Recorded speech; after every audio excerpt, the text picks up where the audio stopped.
چالش جذاب، چهره زیبا یا صدای سکسی، کدوم مهمتره؟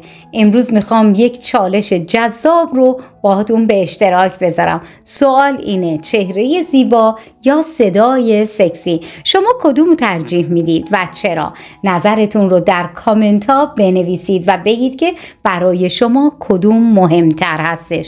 یادتون نره که تو این چالش شرکت بکنید و نظرتون رو بنویسید. خیلی منتظرم ببینم که کدوم یکی از این دوتا رو شما جذاب تر میدونید. در این ویدیو از نظر علمی موضوع رو بررسی میکنم. سلام، مریم هستم، یک روانشناس و مربی حرفه‌ای در آنتاریو کانادا. من ویدیوهایی رو میسازم که به شما کمک میکنه بهترین رابطه جنسی و عاطفی خودتون رو داشته باشید. لطفاً ساب و لایکتون رو حتما انجام بدید، چون به من انرژی و حمایت رو میدید. ممنونم از همراهیتون، همتون رو دوست دارم. نظرات متفاوت. اسمیت که یک روانشناس هستش، نظرش اینه: صداهای سکسی تاثیر بیشتری رو بر جذابیت نسبت به ظاهر فیزیکی دارن. مردا و زنها با صدای سکسی بیشتر احتمال داره از نظر جنسی خیانت بکنن. شیرین ترین صداها صدای زنی هستش که دوستش داریم. نظر مایکل که روانشناس دیگه هست این هست که یک چهره زیبا شاید پاسپورت باشه، اما به نظر من ویزا هستش و به سرعت تموم میشه. زنی که عاشق همسرش بود این رو میگفت: چشمان گرسنه او من رو اسکن میکنه و من رو به لرزه در میاره و مشتاق اون میشم چشمان مه‌آلود اون رو که مثل شبنم صبحگاهی هست و غرق در عشق هست ببینم. نظرات متفاوتی بودش که خواستم ابتدای ویدیو با شما به اشتراک بذارم. چرا چهره زیبا جذاب هستش؟ یه چهره جذاب مهمتر از صدای سکسیه، چون جذابیت به اونچه که میبینیم بیشتر از اونچه که میشنویمه. حس بینایی هنگام ایجاد جذابیت مهمتر از شنوایی در نظر گرفته میشه، چون اطلاعات قابل اعتمادتری رو ارائه میده. با این حال وقتی صحبت از جذابیت جنسی به میون میاد، ما همیشه نمیخوایم همه اطلاعات رو در اختیار داشته باشیم. اغلب رمز و راز هیجان بیشتری رو هم به وجود میاره.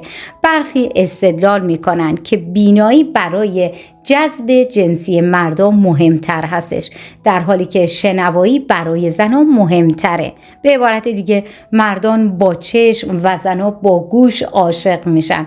ما میتونیم جاذبه فیزیکی بهتری رو از طریق دیدن تشخیص بدیم، در حالی که در شنیدن ارزیابی ها همه فکری هستش و در اونجا فکر نقش بیشتری رو داره. به نظر میرسه مردانی که عموماً احساس کمتری نسبت به زن‌ها دارن، هنگام عاشق شدن بیشتر تحت تاثیر جنبه‌های عاطفی قرار میگیرن. در سال 1999 تحقیق انجام شد و دریافتند که شانس ازدواج دختران خوش‌تیپ در دبیرستان 10 برابر بیشتر از شانس دخترانی بودش که خوش‌تیپ ترین دختران در اون دبیرستان بودن. چرا صدای سکسی جذاب هستش؟ جورج وبلاگ نویس و روانشناس مطالعاتی رو مورد توجه قرار میده که نشون میده زنان صدای پایینتر رو جذابتر میدونن در مردان. صدای عمیقتر مردا با سطوح بالاتری تستوسترون مرتبط هستش که یکی از کارهای تنظیم عملکرد جنسی هم هستش. در مقابل مردها زنان رو با صدای بلند ترجیح میدن. زنانی که صدای بلندتری رو دارن جوانتر و لاغرتر هم به نظر میان. با نگاهی بیشتر به این مطالعات که اغلب تصور میکنیم که مردان و زنان دارای صدای جذابی هم هستن، مردان و زنان هم وقتی سعی میکنن سکسی به نظر بیان، سرعت گفتار خودشون رو کاهش میدن. در هر صورت صدای سکسی تأثیر بیشتری بر جذابیت نسبت به ظاهر فیزیکی داره. صدای انسان به عنوان یک متقلب ارزش داره. سوزان و همکارانش در سال 2004 دریافتن که زنان زمانی که با یک غریبه جذاب صحبت میکنن با صدای بلندتر صحبت میکنن، در حالی که با همسر و یا پارتنرشون با صدای کم صحبت میکنن. به همین ترتیب هنگامی که مردان با شریک زن خودشون صحبت میکنن با صدای بلندتری صحبت میکنن. افراد هنگام صحبت با افراد مختلف در زمینه‌های مختلف صدای خودشون رو دستکاری میکنن. در مطالعه دیگه سوزان و ماریسا در سال 2017 دریافتن که صدای انسان ممکن هستش به عنوان یک متقلب ارزشمند شناخته بشه. عزیزای من، شما تا صبح و لایکتون رو انجام بدید، من هم کمی نوشیدنی میخورم. ممنونم عزیزای من. شما هم میتونید تو این فاصله چیزی بخورید و استراحتی هم کرده باشید.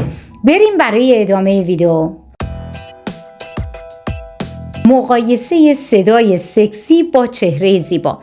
یه چهره زیبا ممکن هستش که برای گرفتن یک مرد کافی باشه، اما برای نگه داشتن او به شخصیت و طبیعت خوب نیاز هستش. من فردی رو میشناسم که از نظر جسمی چندان خوششانس نبودش. دندونای کج، بینی بزرگ، فک عقب رفته و موهای تاز، سر تاز. در 24 سالگی با این وضعیت، اما او صدای شگفت انگیز و عمیق و شخصیت عالی رو داره. من شنیدم که دختران نظر میدن که صدای او وقتی شنیده میشه بدنشون گزگز میکنه. صداهای سکسی معمولاً جذابتر از چهره‌های زیبا هستن، چون معنیدار هستن و تمایل بیشتری رو نشون میدن. اگرچه ما جذب چهره‌های زیبا هستیم، اما ارزش بلند مدت یک چهره زیبا ناچیز هستش. در واقع وقتی کسی رو به عنوان زیبا توصیف میکنیم، به این معنا هستش که او جذاب هستش، و وقتی میگیم کسی چیزی بیش از چهره زیبا هستش، به این معنا هستش که او ویژگی‌های پایدار و مثبت دیگه‌ای مثل صدا و هوش داره. مطالعه دیگه‌ای نشون داد که مردان به طور خاص تمایل دارند که در هنگام ملاقات با یک زن جذاب به زمان بیشتری رو با اون دوست دارن بگذرونن. صدای سکسی تا حدی تاثیر زیادی رو داره و میتونه تحت کنترل هم قرار بگیره. این هم به ویژه در مورد ناله ها و جیغ ها در حین رابطه جنسی صادق هسته. چه چیزی صدا و بافت صدای شما رو تشکیل میده؟ صدا و بافت صدای شما توسط عوامل متعدد تعیین میشه. وراثت یک عامل اصلی هستش. ممکن هستش که متوجه باشید که افراد یک خانواده اغلب صداهای شبیه به هم رو دارن. این به این دلیل هستش که حنجره اونها شامل تارهای صوتی هستش که مثل هر بخش دیگه‌ای آناتومی شما هستش، دارای تغییرات فیزیکی غیر قابل شمارش هستش. جنسیت هم نقش داره. پسرها از بدو تولد تارای صوتی بزرگتری نسبت به دخترها دارن. در دوران بلوغ تستوسترون باعث بزرگ شدن حنجره میشه. تارای صوتی هم با افزایش سن ضخیم‌تر هم میشه و ارتعاش عمیق‌تری رو هم ایجاد میکنه. به همین دلیل هستش که صدای مردان در سن بلوغ کاهش پیدا میکنه و عمیق‌تر میشه، در حالی که صدای زنان نسبتاً بلندتر باقی میمونه. هورمون‌ها و وزن. هورمون‌ها تأثیر خودش رو داره و نحوه تأثیرش هم کم نیستش. مردان مبتلا به چاقی استروژن بیش از حد رو تولید میکنن که باعث میشه صدای اونها بلند بشه. از طرف دیگه زنان مبتلا به چاقی بیش از حد تستوسترون تولید میکنن که ممکن هستش صدای اونها رو عمیق‌تر بکنه. اضافه وزن هم مهمه عزیزای من و صدا رو میتونه تغییر بده یا بی‌نفس بکنه یا تند بکنه. برعکس کمبود وزن هم ممکن هستش که با کاهش استقامت و آسیب به تارهای صوتی همراه بشه. قد هم میتونه اثر بذاره. قد روی صدای شما تاثیر داره. افراد قد بلند معمولاً دارای راه‌های هوایی و ریه خوبی رو هستن و صدای عمیق‌تری نسبت به افراد کوتاه قد دارن. ناهنجاری‌های ساختاری مثل سن، وضعیت عاطفی، سلامت کلی یا تمیزی هوا، تمام اینها اثر داره که میتونه روی بافت صدا و زیر و بم صدا هم اثر بذاره. یادتون نره که توی این چالش شرکت بکنید و نظرتون رو با ما به اشتراک بذارید. چهره زیبا یا صدای سکسی، شما کدومو ترجیح میدید؟ خوشحال میشم سابسکرایب بکنید و زنگوله کنارش رو بزنید. همینطور ویدیوهای انتهایی رو حتما ببینید و دفعه بعد همتون رو میبینم.